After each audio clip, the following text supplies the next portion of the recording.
Les interviews de célébrités portent souvent sur leurs futurs projets et les événements marquants de leur vie.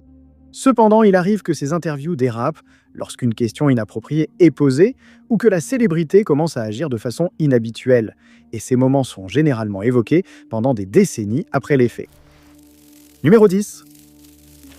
David Blaine s'est fait connaître par ses tours de magie et illusions qui étonnent depuis des années. Il est connu pour son attitude stoïque, même lorsqu'il se produit sur scène ou dans la rue. Mais lors d'une interview qui a eu lieu en 2001, il a apparemment poussé cela un peu trop loin. L'interview en question a été filmée pour GMTV, ou Good Morning Television, qui était la première émission nationale de télévision du matin sur ITV au Royaume-Uni.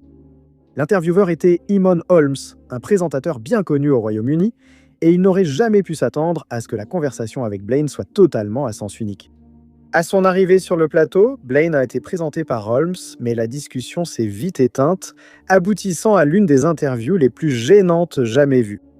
Holmes posait une question, mais Blaine se contentait de le fixer, apparemment sans émotion et sans aucune envie de répondre. Il levait la main, paume vers l'extérieur, montrant à Holmes le symbole du mauvais œil qu'il avait lui-même dessiné. Holmes finit par demander à quoi servait cet œil, ce à quoi Blaine rompit enfin le silence en répondant « protection ». Holmes demanda pourquoi il avait besoin de protection, et Blaine répondit calmement que c'était pour ne pas perdre la vie. 18 ans plus tard, Blaine réapparaîtrait dans l'émission, mais cette fois, il était interviewé par Lauren Kelly, une autre présentatrice très connue. Elle évoqua l'entretien précédent et demanda pourquoi Blaine n'avait rien dit à Holmes.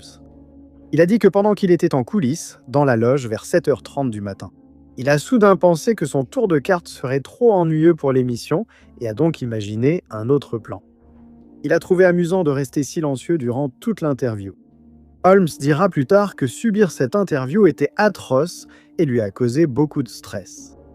Blaine s'est ensuite excusé auprès de Holmes et lui a même montré quelques tours de cartes. Numéro 9. Tom Cruise, la célèbre star de cinéma dont le nom est synonyme des films Mission Impossible, a donné des interviews intéressantes au fil des ans, comme le moment où il a commencé à sauter sur le canapé sur le plateau d'Oprah Winfrey après avoir révélé qu'il sortait avec l'actrice Katie Holmes. La majorité de ces interviews se passent comme prévu, Cruise répondant calmement et avec réflexion. Mais une autre, qui a eu lieu le 24 juin 2005, ne s'est pas déroulée comme prévu, et des extraits de l'incident ont été visionnés d'innombrables fois en ligne. À l'époque, les fans de Cruise attendaient impatiemment la sortie de son nouveau film, La Guerre des Mondes, adapté du roman de science-fiction de H.G. Wells. Beaucoup s'en souviennent pour avoir, selon la rumeur, semé le chaos lors de sa diffusion radio il y a des années, et attendirent donc avec impatience son adaptation au cinéma. Le jour en question, Cruise est apparu dans l'émission Today Show, qui était alors animée par Matt Lauer. Au début, tout semblait bien se passer, mais ensuite Lauer a posé une question qui a semblé agacer Cruise, et ce qui a suivi fut un échange animé dont on parle encore aujourd'hui. Jusqu'à ce moment-là, ils avaient parlé du film à venir et du fait que Cruise et Katie Holmes allaient se marier. Mais l'entretien a soudainement pris une tournure inattendue. Lauer a mentionné que l'actrice Brooke Shields avait utilisé des antidépresseurs pour sa dépression postpartum, ainsi que certains commentaires de Cruise à ce sujet. Cruise avait auparavant critiqué Shields, jugeant l'utilisation de ce médicament dangereuse et irresponsable. Ces déclarations venaient de son appartenance à l'église de Scientologie et de la conviction du groupe que les médicaments psychiatriques font plus de mal que de bien. Il a ajouté que l'usage de ce médicament par Shields inciterait d'autres jeunes mamans à l'utiliser et a suggéré que la dépression postpartum pouvait se traiter par vitamines, exercice et alimentation adaptée. Interrogé sur ses propos, Lauer, Cruise, l'a accusé de promouvoir ces médicaments sans suffisamment d'informations. Il a affirmé que la psychiatrie est une pseudo-science, puis s'est excusé en disant qu'il aurait dû être moins agressif. Numéro 8. Il ne faut jamais s'écarter du sujet en interviewant une célébrité, peu importe la nature scandaleuse ou intéressante de sa vie. C'est une leçon que David Letterman n'a apparemment jamais apprise, et ses actions lors de son interview avec l'actrice Lindsay Lohan en 2013 sont souvent citées comme preuve de cela. Cette année-là, Lindsay Lohan revenait à la comédie après une période difficile. Elle était dépendante à l'alcool et à des substances illicites, ayant séjourné plusieurs fois en centre de rééducation, souvent sans réel effet. Pour aggraver les choses, elle avait joué dans une série de films qui ont échoué au box-office, nuisant gravement à sa réputation. Mais elle a fait son retour et devait apparaître dans un film et une série télévisée, à savoir Scary Movie 5 et Anger Management. Au début, le duo a discuté du film à venir et semblait passer un bon moment. Mais Letterman a soudainement changé de ton et s'est montré agressif envers Lohan, la mettant visiblement mal à l'aise. Il lui a d'abord demandé si elle devait suivre un programme de désintoxication. Elle a répondu qu'elle irait à l'établissement le 2 mai pour 3 mois. Letterman a demandé combien de fois elle était allée en cure de désintoxication. Lohan a répondu plusieurs fois. Lorsqu'on lui a demandé pourquoi elle allait en cure de désintoxication, Lohan est devenu encore plus mal à l'aise et a déclaré qu'il n'avait pas discuté de ce genre de questions à l'avance. Mais Letterman a insisté, en posant question sur question, malgré les suggestions de Lohan, de passer à un autre sujet. À un moment donné, elle l'a réprimandé en larmes, disant que sa santé physique et mentale n'était pas un sujet de plaisanterie. Même cela ne semblait pas l'affecter. Il a ensuite fait allusion au fait qu'elle avait été surprise en train de voler un collier en or d'une valeur de 2 500 $ à un moment donné, déclarant qu'elle aurait dû venir à l'émission avec l'étiquette encore attachée à sa robe. Bien que Letterman ait été critiqué pour son style d'interview jugé insensible, Lohan a tenté d'en rire tout en essuyant des larmes, déclarant « J'adore te voir ». Numéro 7. Les actrices hollywoodiennes, les supermodèles et les chanteuses subissent une pression constante pour garder la ligne à cause des normes de beauté ridicules imposées par l'industrie du cinéma. Souvent, elles sont critiquées dès qu'elles prennent du poids, que ce soit par leurs fans ou les dirigeants d'Hollywood. Aujourd'hui, ce type de body shaming est considéré comme totalement inacceptable. C'est pourquoi une interview entre Howard Stern et Anna Nicole Smith, qui a eu lieu en 2002, a refait surface en ligne, de nombreuses personnes critiquant Stern pour son comportement épouvantable. Smith, inspirée par Marilyn Monroe pour devenir star de cinéma, dut subir les mêmes standards que son idole durant des années. Elle était souvent critiquée dans les tabloïds pour son surpoids et devenait fréquemment la cible des humoristes. Au moment de l'interview, Smith était la vedette de sa propre émission de télé-réalité intitulée The Anna Nicole Show. Et elle est apparue dans l'émission de Howard Stern pour discuter de la série, mais les choses allaient rapidement dégénérer. Dans un épisode précédent, Stern et ses invités ont évoqué le poids de Smith, l'animateur estimant qu'elle pesait environ 300 livres et ne comprenant pas pourquoi elle ne se trouvait pas lourde. Ils ont alors parié sur son poids, et Robin Quivers, co-animatrice de Stern, a trouvé l'idée excellente, au lieu de défendre Smith comme elle aurait dû, selon les fans. Ils ont organisé la venue de Smith au studio pour une interview, et elle a aussitôt exigé de savoir pourquoi Stern la qualifiait de grosse. Il a dit qu'elle ne s'habillait pas comme une femme consciente de son surpoids. Mais Smith a répondu qu'elle savait être une femme forte, selon ses propres mots. Ce qui a suivi a laissé les fans sous le choc. Stern a tenté de convaincre Smith de monter sur une balance pour être pesée, révélant avoir parié sur le résultat. Après son refus, on lui a crié dessus pour qu'elle monte sur la balance et proposé 3 000 $, mais elle a persisté à refuser. L'interview étant devenue extrêmement tendue, et Smith a exigé des excuses des années plus tard, après avoir perdu beaucoup de poids. Mais Stern n'a jamais présenté la moindre excuse, et Smith est finalement décédé sans que Stern ne se rende jamais compte à quel point ses actions avaient été néfastes, et que ses remarques avaient probablement contribué à son état d'esprit fragile et à son décès. Numéro 6. Courtney Love, l'ex-femme de la légende du grunge Kurt Cobain, n'est pas étrangère à la controverse. Pendant des décennies, elle a lutté contre l'alcool et les substances illicites, et certains ont même affirmé qu'elle était responsable du décès de Cobain, bien que cela n'ait jamais été prouvé formellement. Love a essuyé des critiques au fil des années pour être souvent apparue sur scène avec son groupe Hole, alors qu'elle était extrêmement ivre, ainsi que pour sa querelle très publique avec l'ancien batteur de Nirvana et actuel chanteur du groupe Foo Fighters, Dave Grohl. L'un de ces moments les plus sombres est survenu en 1995, lorsque Love a assisté au MTV Video Music Awards. À son arrivée, elle a remarqué que Madonna était interviewée par Kurt Loder et a choisi de se mettre en avant sans invitation. Elle a d'abord jeté des poudriers de maquillage sur la chanteuse qu'elle sortait de son sac. Madonna regardait Love d'un air perplexe, ce que Love a pris à tort comme une invitation à participer à l'interview. Madonna a demandé à Loder de ne pas inviter Love et a dit « Courtney Love a désespérément besoin d'attention ». Elle s'est assise sur une chaise et a pris le contrôle de l'interview, ce qui a agacé Madonna. Elle a ignoré l'espace personnel de tout le monde et comparé ses chaussures à celles de Madonna. Elle a évoqué travailler dans un hôpital et devenir célèbre, mais la plupart de ses propos semblaient être des divagations plutôt que des phrases cohérentes. Il est vite apparu qu'elle était très ivre et les deux chanteuses se sont lancées dans une joute verbale. Madonna a mentionné la dépendance de Love aux substances illégales, mais ses propos sont restés ignorés car Love continuait à divaguer. L'attaché de presse de Madonna est intervenu et l'a accompagnée hors scène. Madonna a alors envoyé un baiser vers Love, marquant clairement sa victoire dans cette joute de 4 minutes. Au même moment, Love a glissé en arrière puis est tombé de sa chaise et l'odeur s'est avancée pour l'aider. Cela a brutalement interrompu l'interview, les caméras se détournant, permettant à Love de préserver un peu de dignité. L'incident est tristement célèbre dans l'industrie musicale. Madonna écrira plus tard que l'attitude de Love ce jour-là illustre l'importance d'éviter les substances illégales. Numéro 5. Joan Rivers, la célèbre actrice, comédienne, productrice et animatrice, est décédée en septembre 2014 à l'âge de 81 ans. Elle était une professionnelle chevronnée et très célèbre. Intervieweuse prolifique, elle s'est donc offusquée des questions posées lors d'une interview avec Frederica Whitfield de CNN quelques mois avant sa mort. À l'époque, Rivers était la présentatrice d'une émission appelée Fashion Police, dont le principe était d'inviter plusieurs célébrités sur le plateau, puis d'observer les tenues portées par d'autres célébrités sur le tapis rouge. Elle promouvait aussi son livre, Diary of a Mad Diva. Bien que Fashion Police puisse sembler être un divertissement léger, l'émission dégénérait généralement en une série d'insultes et de moqueries sur les choix vestimentaires des autres. Rivers a animé l'émission jusqu'à son décès, et cela a été le catalyseur d'une interview intense avec Frederica Whitfield. Au début, l'entretien semblait se dérouler comme prévu, alors que les deux femmes discutèrent de la carrière de Rivers et de ce qui se passait dans sa vie. Mais une question allait bouleverser l'interview, et Whitfield n'y survivrait pas.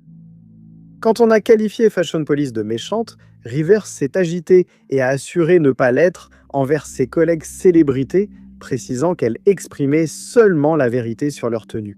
Ensuite, elle a attiré l'attention sur le fait que Rivers portait un manteau en vraie fourrure sur la couverture de son nouveau livre, alors qu'elle affirmait depuis des années être une militante pour la cause animale. Rivers a demandé si Whitfield portait de vraies chaussures en cuir, puis a dit à l'intervieweuse de se taire. On ne sait pas si Whitfield a mal interprété la situation, mais elle a continué à insister sur le sujet, ce qui a conduit Rivers à perdre complètement son sang-froid. Elle a lancé une tirade, disant que l'entretien était devenu défensif. Whitfield a tenté de minimiser l'affaire, mais Rivers, excédé, a retiré son oreillette et annoncé son départ. Avant de le faire, elle a souligné que l'intervieweuse était uniquement négative et que la fourrure de son manteau avait déjà 15 ans. Elle a ensuite claqué son livre sur la table et est partie brusquement, laissant Whitfield se demander ce qui s'était passé. Numéro 4. De nombreux catcheurs professionnels, comme John Cena, The Undertaker, Stone Cold Steve Austin, ont déclaré que la question la plus agaçante qu'on leur pose lors des interviews est de savoir si leur profession est truquée. Ils ont souvent précisé que, bien que l'histoire soit scénarisée, l'action sur le ring reste très dangereuse et peut causer de graves blessures, voire pire, comme déjà arrivé. Au milieu des années 90, le catch professionnel était plus populaire que jamais. Et l'une des stars les plus emblématiques du sport, The Undertaker, a participé à une interview pour l'émission télévisée Good Morning Kuwait, accompagné de son collègue Vader. Le duo était au Koweït pour promouvoir la tournée du Moyen-Orient de la WWE et a été interviewé par Bassam Al-Aouta, l'animateur, qui semblait peu connaître le catch professionnel. Il a eu tort de demander à The Undertaker si le catch était truqué, et il est vite apparu que la star n'aimait pas ces questions. Il a tenté de rester professionnel et a donné une longue réponse, expliquant que les prises étaient préparées à l'avance, mais que les blessures étaient bien réelles et que cela comportait beaucoup de risques. Osman semblait accepter cette réponse, mais alors qu'il posait sa question suivante, Vader ne pouvait plus rester silencieux, et on l'a entendu dire « Mon collègue avisé, le champion du monde poids lourd, est une personne très diplomate. Je ne suis peut-être pas aussi diplomate, je trouve votre question et vos remarques insultantes envers mon travail. » Il a dit vouloir répondre à la même question car l'animateur ne lui avait jamais donné l'occasion de s'exprimer. Il a affirmé que peu d'hommes pourraient monter sur un ring comme lui chaque jour et que s'il le pouvait, il le ferait. Alors qu'Ottman tentait de répondre, Vader a soudain bondi, attrapé le présentateur par la cravate et demandé si sa situation lui semblait fausse. Il a invité Ottman à monter sur le ring ce soir-là pour l'affronter, mais le présentateur, visiblement secoué, lui a demandé de se calmer. Vader a ajouté qu'il n'était pas venu pour se faire insulter, puis a lâché sa cravate brusquement. Ce moment est l'un des plus emblématiques des interviews de catch et a entraîné la détention de Vader par la police pendant 10 jours. Numéro 3. Le cofondateur de World Wrestling Entertainment, Vince McMahon, a accordé une interview en direct avec Bob Costas en 2001, et ce qui s'est passé ce jour-là est encore considéré par beaucoup comme l'une des confrontations en direct les plus explosives de l'histoire du sport à la télévision par câble. L'interview a probablement mal tourné parce que McMahon n'avait pas l'habitude de recevoir des critiques, puisqu'il était un membre fondateur de l'une des fédérations sportives les plus prospères de toute l'histoire. En 2018, il a fondé la FXL, une ligue de football que McMahon espérait voir rivaliser avec la NFL. C'était une coentreprise entre la WWE et NBC, et le premier match entre les Las Vegas Outlaws et les New York-New Jersey Hitmen a eu lieu le 3 février 2001. L'idée était originale, mais comme c'est souvent le cas avec les sports basés sur des artifices, les fans ont vite commencé à s'en lasser. Et avec l'intrigue alors dominante à la WWE qui devenait lassante, Vince McMahon subissait beaucoup de pression. À ce moment-là, il s'est assis avec Costas et après avoir présenté son invité, l'animateur a aussitôt signalé que les audiences de la XFL avaient chuté de 75% depuis la première semaine. Et il déclare que les matchs avaient atteint les plus faibles audiences de l'histoire du prime time à la télévision, et il a demandé à Vince McMahon s'il pouvait garantir plus de matchs l'année suivante. La réponse fut non. McMahon dira plus tard qu'il était irrité par l'incapacité de Costas à rester sur le sujet et par ses tentatives évidentes de le discréditer pour des raisons inconnues. Costa n'arrêtait pas d'interrompre ses réponses et, selon McMahon, agissait comme s'il lui était supérieur. À un moment donné, après avoir été de nouveau interrompu, McMahon s'est penché en avant sur sa chaise et a dit à Costas de se taire pendant qu'il répondait à sa question. Il a ajouté que Costas ignorait de quoi il parlait et a surnommé l'émission le programme d'interruption de Bob Costas. Costas a précisé qu'il agissait ainsi pour maintenir McMahon sur ses gardes. Il a de nouveau interrompu pour clore l'entretien et McMahon dira plus tard que si Costas avait été plus grand, il aurait probablement pris à partie en direct. Numéro 2. Robert Blake a fait ses débuts d'acteur alors qu'il était encore enfant dans un court-métrage intitulé Joy Scouts, sorti en 1939. Après cela, il a eu une carrière réussie et remarquable dans l'industrie du cinéma, mais sa vie n'a pas été sans controverse. Beaucoup de gens pensent que Blake était responsable du décès de sa femme, Bonnie Lee Bakley, en 2001, mais cela n'a jamais été prouvé. Et son affaire est toujours considérée par les autorités comme un mystère non résolu. Blake était l'unique suspect, mais sa culpabilité n'a jamais été prouvée. Il a finalement été jugé responsable du décès et condamné à verser 30 millions à la famille de Bakley. En 2012, il a accepté une interview avec le controversé Piers Morgan, car il voulait promouvoir ses mémoires auto-éditées intitulées Tales of a Rascal. Quand Morgan a interrogé sur l'affaire de sa femme, l'ambiance au studio a changé et Blake s'est visiblement agacé. Il a dit qu'il parlerait à toute personne intéressée par le livre, mais a précisé avoir exclu Morgan, pensant que ce serait une interview amicale. Blake a demandé à Morgan s'il savait pourquoi il avait été arrêté et l'intervieweur a répondu « Dites-moi ». En réponse, Blake a simplement déclaré « Eh bien, avant de commencer à poser des questions, faites vos recherches, réussissant ainsi à éviter la question ». Blake a expliqué que Bakley avait blessé beaucoup de gens et qu'on ne la trouvait jamais quand on avait besoin d'elle, car elle changeait souvent de région et possédait 15 cartes d'identité et 15 cartes de crédit. Après leur mariage, tout le monde a su où il vivait et quelques semaines plus tard, elle est décédée. Il a dit à Morgan de réfléchir à cela un moment, devenant de plus en plus irrité au fur et à mesure que l'entretien avançait. L'entretien était plein de grossièretés, Blake réprimandant sans cesse Morgan et accusant l'intervieweur de l'insulter en évoquant l'affaire de sa femme. Morgan était resté calme et a demandé à Blake s'il était sain d'esprit. Blake a répliqué qu'il ne laisserait personne le traiter de menteur. Parfois, il récitait simplement des répliques de ses films et de son livre, accusant l'intervieweur d'agir comme les flics, qui, selon lui, voulaient le voir finir sa vie en prison. Numéro 1. En 1987, le célèbre acteur Sean Connery a accepté de participer à l'émission 2020, au cours de laquelle il a été interviewé par Barbara Walters. L'interview devait porter sur la carrière d'acteur et la philosophie de Connery, mais Walters avait clairement d'autres questions.